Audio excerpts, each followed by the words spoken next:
अस्सलाम वालेकुम स्टूडेंट, कैसे हैं आप लोग। उम्मीद करता हूँ सब लोग ठीक होंगे, खैरियत से होंगे।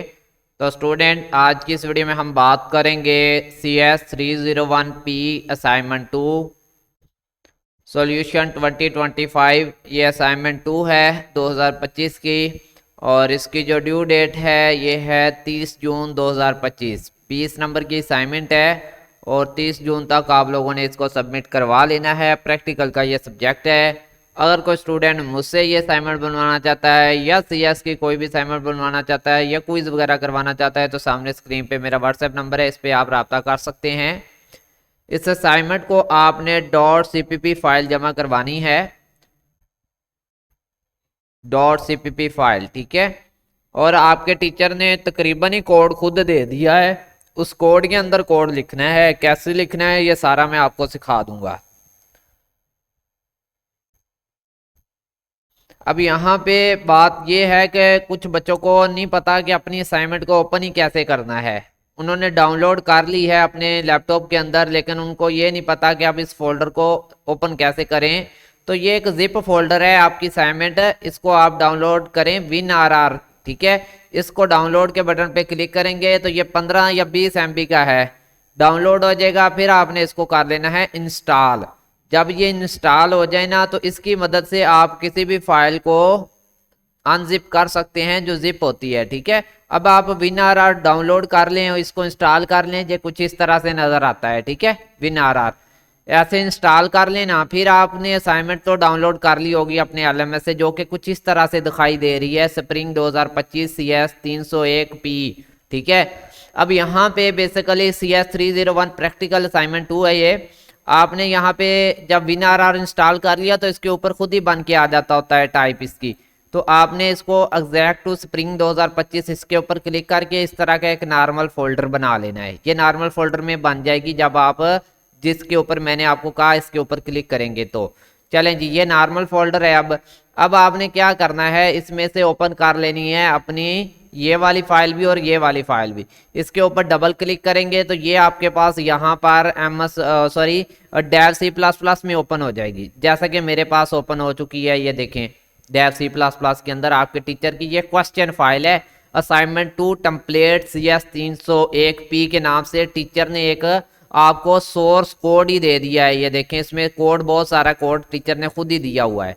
दूसरा क्या करना है, आपने अपनी अगर क्वेश्चन फाइल रीड करनी है तो इसको ओपन कर लेना है, जो कि मैं आपको दिखा रहा हूँ। ये सारी मेरे पास ओपन है, जिसमें आउटपुट दिया गया है कि कुछ इस तरह से आना चाहिए।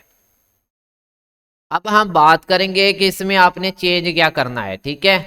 अब फॉर एग्जांपल आप जो ओपन करके बैठे हैं अपने टीचर की फाइल वो ये है, और जो आपने आंसर लिखना है मेरी फाइल में से वो ये है, ठीक है, जिसका नाम स्प्रिंग 2025 CS301P, ठीक है। CS301 प्रैक्टिकल की ये असाइनमेंट है। अब यहाँ पे देखें कि यहाँ पे आपका टीचर ने कहाँ पे चेंजिंग करने का कहा है, वहां से आपने आ जाना है। यहाँ पे देखें लाइन नंबर 32 के ऊपर आप जब आएंगे तो यहाँ पर आपके टीचर ने बोला हुआ है राइट योर कोड हेयर, ठीक है। यहाँ पर 2 to 1 के अंदर ऊपर कुछ भी नहीं लिखना आपने, ये सिंपल सारा छोड़ के आ जाना है। और यहाँ पे आके आपने 2 to 1 के अंदर राइट योर कोड हेयर के नीचे लिख देना है। चले मैं आपको लेके चलता हूँ लाइन नंबर 32 पर। ये देखें यहाँ पे हमारा आपका आ गया, यहाँ से आपने कोड लिखना है, ठीक है। कितना कोड लिखना है, तो ये देखें यहाँ पर आपने टू डू से पहले जो ब्रैकेट है इसको छोड़ के इसके अंदर अंदर वाला कोड लिखना है। यानी कि अगर मैं आपको बोलूँ यहाँ से हाईलाइट करके तो आपने इतना कोड लिखना है बस इसके लिए 2 to 1 के लिए, ठीक है।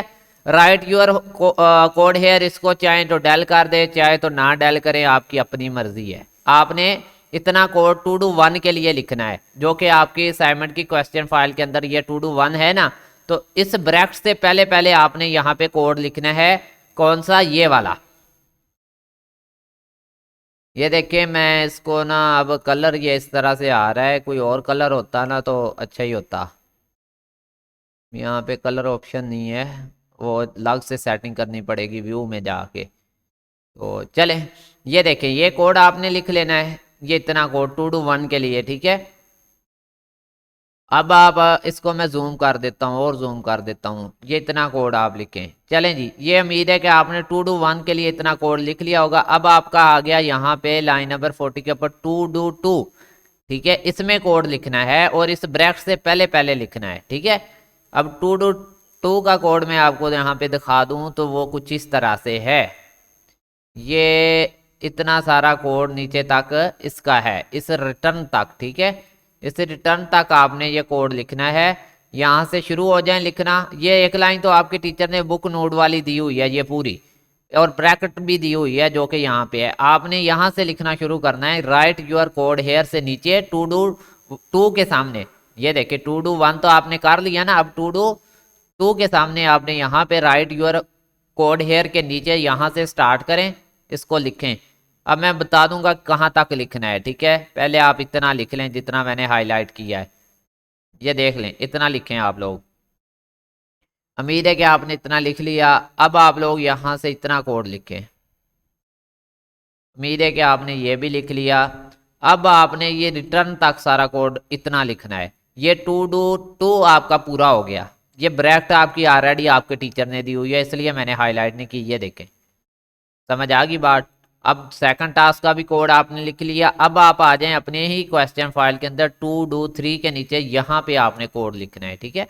2 do 3 के नीचे राइट योर कोड हेयर, तो यहाँ पे आ जाएं 2 do 3 write your code here के नीचे। यहाँ से आपने सिर्फ इतना कोड लिखना है ब्रैकेट से पहले पहले, क्योंकि ब्रैकेट जो है ओपनिंग और क्लोजिंग दोनों आपके टीचर ने दे रखी हैं, तो वो आपने ना ओपनिंग लगानी है ना क्लोजिंग लगानी है। बस इतना कोड ये वाला 2 do 3 के लिए लिखना है। बात समझ आ गई आपको? अच्छा, इसके बाद आ जाएं आप 2 do 4 के लिए। 2 do 4 आपका यहाँ पे है। अब यहाँ पे आपने कोड लिखना है 2 do 4 का, ठीक है। बात समझ आ रही है ना? 2 do 4 का कोड यहाँ पे लिखना है और ये स्टार्ट हो रहा है यहाँ से, ठीक है। अब ये क्लोज कहाँ पे हो रहा है? ये पब्लिक कंस्ट्रक्टर से ऊपर एक ब्रैकेट है, उससे पहले पहले। ये देखें, इतना कोड है बस आपका 2 do 4 में। अब वर्किंग भी बता दूंगा मैं आपको इसकी, कि बेसिकली यहाँ पे आपका क्या चेंज करना है और इसका आखिर काम क्या था आपके इस कोड का। तो ये आपने लिख लिया 2 do 4। अब आ जाएं पब्लिक कंस्ट्रक्टर पर, ठीक है। अब ये हम पब्लिक कंस्ट्रक्टर पर आ गए। अब यहाँ पे देखें कि इसमें यहाँ पे मैंने इसको थोड़ा जूम आउट कर लिया और इसको भी मैंने, कोई चेंजिंग नहीं है। ये देखें, सेम ही है आपकी क्वेश्चन फाइल और हमारी आंसर फाइल, ठीक है, क्योंकि इसमें हमने कुछ बदलना ही नहीं है। ये आपके टीचर ने दिया हुआ है। 2 do 1 2 3 4 ख़त्म हो गए। सिर्फ मेन फंक्शन के अंदर जस्ट आईडी बदलनी है। अगर मैं आपको सारा ही मेन फंक्शन दिखाऊं एक साथ आपकी क्वेश्चन फाइल का, और यहाँ पे आ जाएं, ये देखिएगा, मुझे बताइएगा आपको कोई तब्दीली यहाँ पे मतलब नज़र आती है? ये ज़्यादा, ये देखें। अब मैं इंट मेन अपना यहाँ पे अपनी फाइल का ले आता हूँ जो मेरी आंसर फाइल है, ठीक है। यहाँ पे एक स्टेप इसको मेन फंक्शन को इसके, और एक स्टेप इसके मेन फंक्शन को हम ले आते हैं यहाँ पे। ये देखें, कोई चेंजिंग नहीं है, सारा कोड सेम रहना है, ठीक है। बस अपनी आईडी बदलनी है भाई। यहाँ पे replace your with your ID आपके टीचर की फाइल के अंदर भी है ये देखें, यहाँ अपनी आईडी डालने, बाकी कुछ भी डालने की ज़रूरत नहीं है, बाकी सारा ही सेम है। नीचे जो भी है ना बस वो सेम रहने देना है। बस यहाँ पे 2 do 1 2 3 4 बस इतना कोड आपने लिखना था। अब मैं आपको इस असाइनमेंट को रन करके दिखाता हूँ। ये देखें, इसके ऊपर मैंने क्लिक किया। अब ये देखिए ये रन हो चुकी है। अब चलते हैं आपके टीचर की फाइल के ऊपर। अब यहाँ पे देखें, आपके टीचर ने भी यही आईडी ली हुई है, हमने भी वही आईडी ली है। इसमें हो क्या रहा है कि जो भी वीयू आईडी होगी उसका आखिरी डिजिट यहाँ पे एक्सट्रैक्ट होके आएगा सबसे पहले। फिर एक कस्टम बुक बनेगी जो कि आपकी होगी 500 के अंदर वैल्यूज ऐड होगी जितना आपका आखिरी डिजिट होगा। तो 500 इसकी जो प्राइस थी एक्चुअल, उसमें अब 9 एग्जैक्ट डिजिट ऐड हुआ तो ये 509 होगी, ठीक है। अब यहाँ पे पहले था इन ऑर्डर ट्रावर्सल जो पहले से था, ठीक है। ओहो किधर गया? अब यहाँ पे जब in order traversal after inserting custom book, पहले से इंसर्टिंग शुदा बुक्स थी वो ये थी। अब जब इंसर्ट होगी ना बुक, तो यहाँ पर एक बुक आएगी जो कि आपकी आईडी की वजह से आ रही है। आईडी का डिजिट 9 है तो लास्ट डिजिट 9 होने की वजह से यहाँ 509 वाली एक बुक आ जाएगी। फिर यहाँ पे वो शो करवाएगा सर्चिंग फॉर कस्टम बुक, यहाँ पे 509, बुक फाउंड कस्टम बुक जो हमने ऐड की है वो 509 होगी। फिर जब इसको रिमूव करेंगे ना 509 को, फिर से वो ही पहले वाला आ जाएंगे, ये वाली जो इंसर्ट करने से पहले थी। अब मसला ये है कि आपकी आईडी का इससे क्या होगा। आपकी आईडी फॉर एग्जांपल यहाँ पे किसी के लास्ट में 0 है, तो उसका क्या बनेगा, उसका भी परेशान नहीं होना, उसका 0 ऐड हो जाएगा।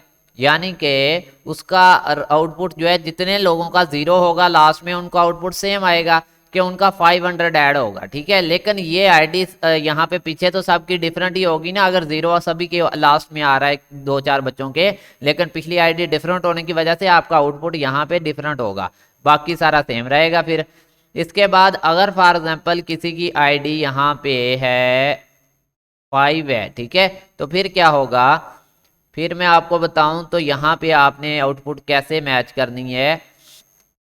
देखें अब यहाँ पे 5 है तो हमारा लास्ट डिजिट एग्जैक्ट हुआ 5, तो अब हमारी बुक क्या बनेगी 505, ठीक है, 505 505 रुपए की, फिर वो इंसर्ट होगी यहाँ पे, ये देखें। फिर इसके बाद सर्च में भी वही आएगी 505 वाली, और फिर बुक फाउंड में भी वही आएगा, जब डिलीट करेंगे फिर से वही नॉर्मल जो पहले से थी। बस ये थी आप लोगों की असाइनमेंट। सबमिट कैसे करवानी है ये ज़रा गौर से सुन लें।